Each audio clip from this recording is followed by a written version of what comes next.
Mictlantecuhtli. He was the god of death and ruled the underworld with his wife, Mictlantecuhtli. His name means Lord of Mictlan.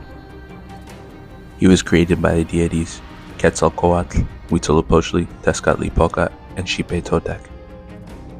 His myth involves preventing Quetzalcoatl from taking bones from previous humans to make the new ones of the Fifth Age.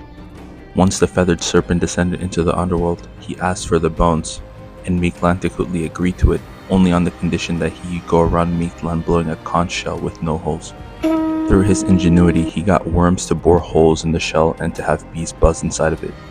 Afterwards, he pretended to leave the bones but fully intended on taking them. Mictlantecuhtli saw through his deception and had his minions dig a pit to trap him. The one god got startled by a quail during his escape and fell into the pit, dropping the bones, breaking them into various sized pieces. He later escaped and went on to make the first humans of the Fifth Age. Death in the Aztec religion.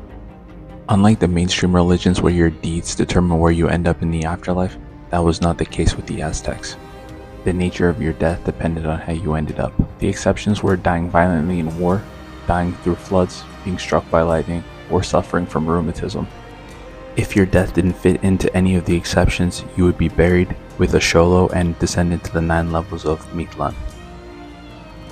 There you would go on a long, arduous journey that would take you about 4 years.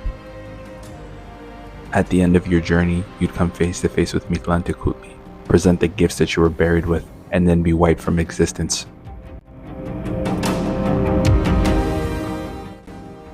The Aztecs had their own version of the Day of the Dead known as Mictlantecuhtli. It was basically a day to celebrate the recently deceased and help them as they traveled to the underworld. This would also provide an opportunity for the dead annually to return to the land of the living.